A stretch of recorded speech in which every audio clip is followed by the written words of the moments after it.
All right, you guys, with the power of technology, I'm back. All right, and the paper's pretty dry. There's nothing wet on this anymore. All right, so what we're gonna start doing now is focus on the gray colors, okay? And this gray colors, what they're actually gonna help us do, they're gonna help us draw, okay? They're gonna help us make this into basic forms and, blobs of generally correct color into more adequate, more correct, more precise color, right?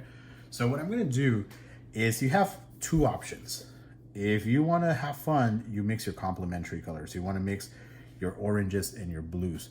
If you guys are a little concerned and you guys, well, I don't know about complementary colors. I don't think they work.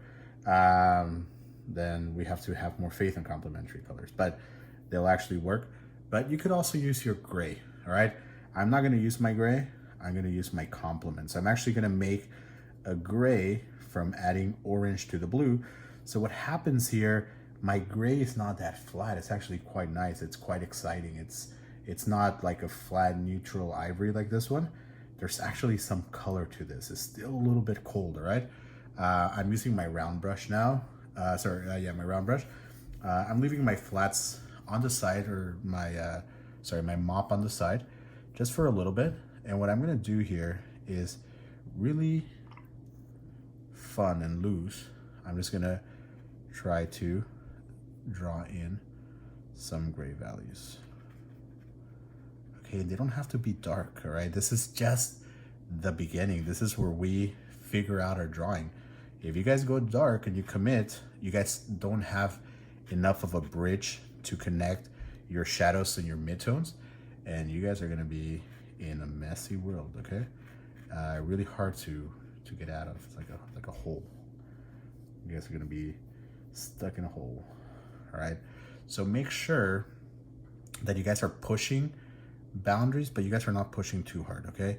You guys are making some shadows, you guys are having some drawing, but you guys are not going too contrasted or too dramatic with your contrast. All right, so here we go. Mixing my colors here. I'm gonna do this beautiful petal. Just gonna throw that guy there. Let it happen. Right there. All right, clean this brush off. Sometimes I want less color, so I'm just gonna use the same color, just more water. All right. Lovely there. And by the way, you actually don't need to make colors too dark in order to make them look dark, all right? Layers do that for you. So it sounds like kind of like an oxymoron. It's like, you don't need to make dark colors to make things dark. Not necessarily. You have to make layers in watercolor to make things dark, but not necessarily darks. In particular, have you seen these flowers? They're super light. If you guys start using really heavy colors on these, they're just gonna start becoming, instead of gray flowers, actually black flowers, or a darker version of these flowers.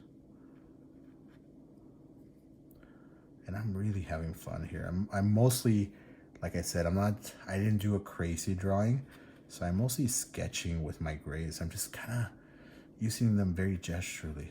Very nice. Okay, I'm trying to have fun with this thing. Draw with them. You're drawing your shadows. You're not painting your shadows. If you want to do a zigzag, you could do it. There's no reason why we should not be able to do a zigzag. All right. I just need more color. I don't necessarily need to do anything different. All right. Go. Keep on mixing my oranges here. All right, we'll figure out the shadows that come on this guy over here. All right, move it with a little bit of blue and just a little bit of water.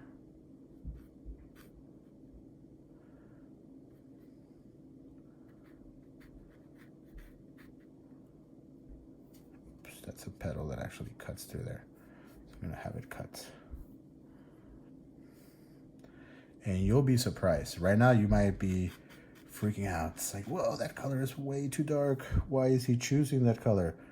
Again, I know something in my head, okay? This color is way too dark for the white that I have there. It's way too dark for something that I am, you know, that I will have, that I have right now. But it's not way too dark for what's gonna be here in the future. So I'm actually thinking ahead, okay? This color might be light, or sorry, might be dark right now, but it's not gonna be dark later.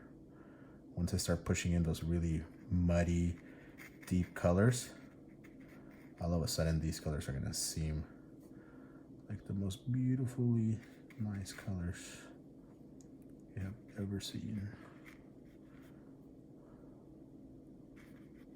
All right, just sketch. Remember, I'm sketching with my color here.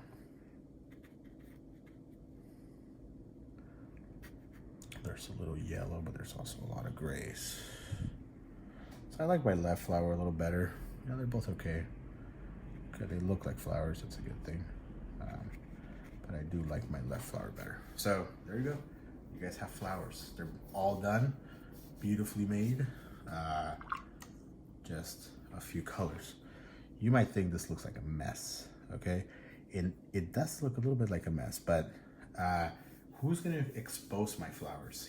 They're not exposing them right now, but in a few seconds, my background will actually expose my flowers.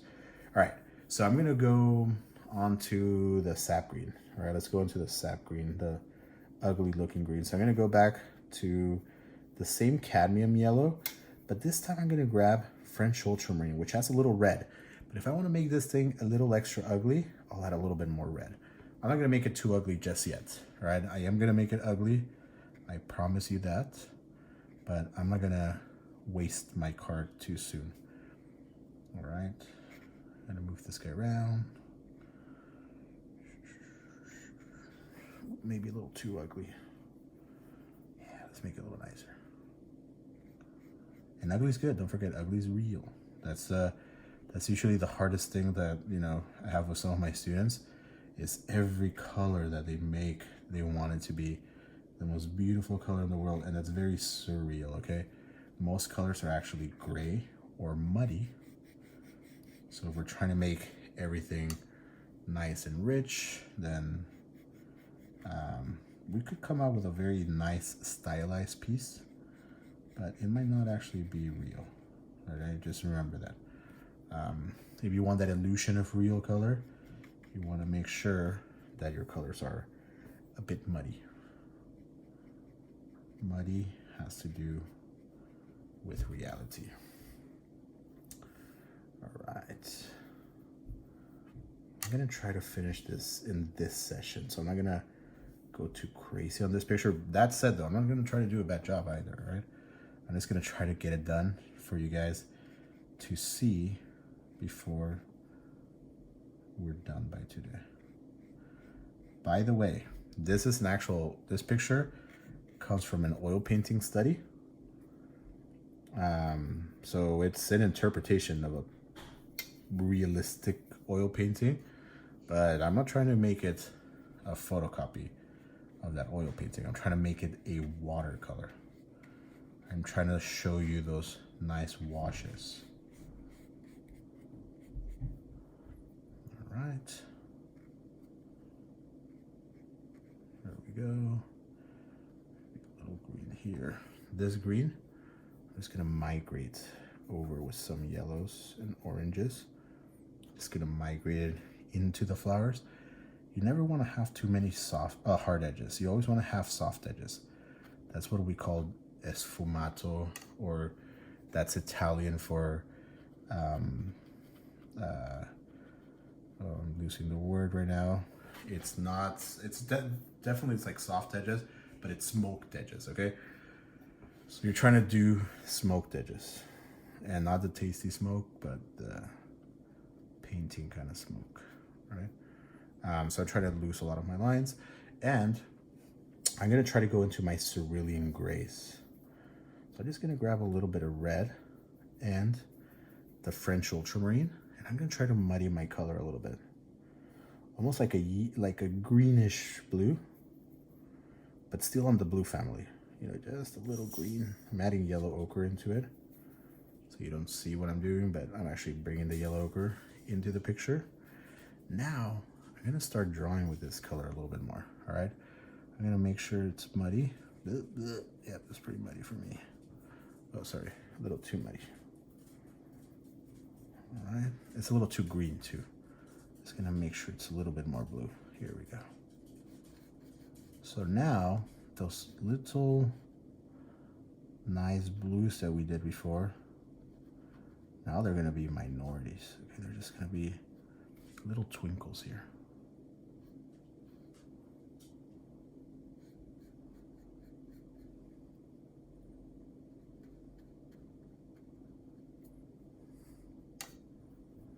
Maybe add just some cerulean blue just to move the color around, move the color into the bottom over here.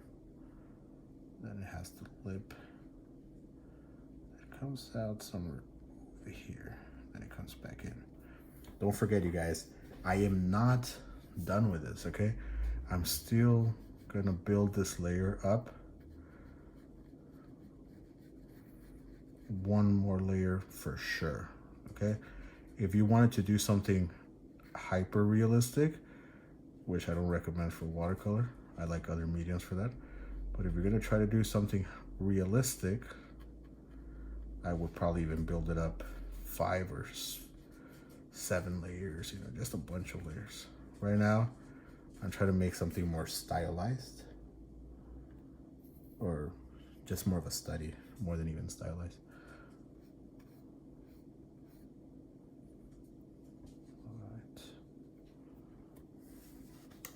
Little by little, you'll see this thing starts to come out. I'm just doing more of the same color, so some people are like, well, what did you just do? Like, it looks so much better. It's like, no, it's the same color. It's like, you sure you did something different? No, it's just the same color.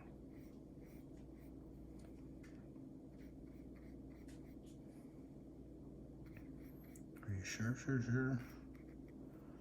Yep, pretty sure it's the same color. I mean, I saw you touch something else. I did do a little, did push a little bit of my shadow too far up, so I'm just gonna bring it out.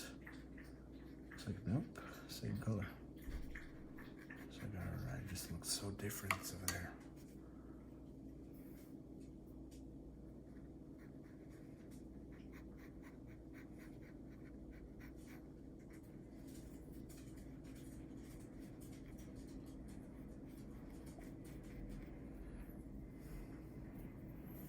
Right, and if you look, there's still some niceness to my color though. I'm not trying to make it look too muddy yet.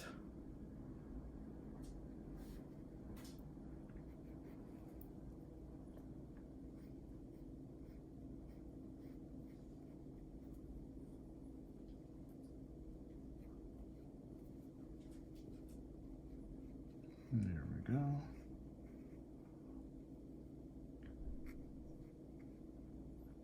All right, so we have our big mess.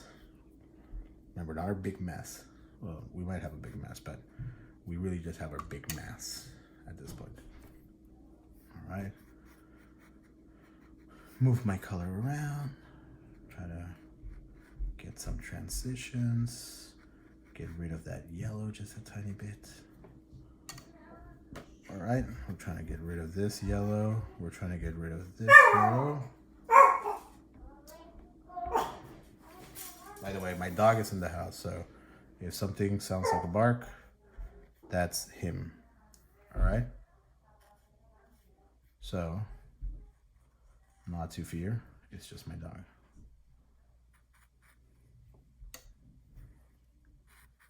That's the problem working from life. You could get rid of some noises, but I actually like to have them around, and that's a noise that's gonna be hard for me to get rid of. All right, so here we go. Painting is pretty much a done deal, you guys. Again, this might look like it needs a ton of work, But let me show you what's that ton of work that it needs.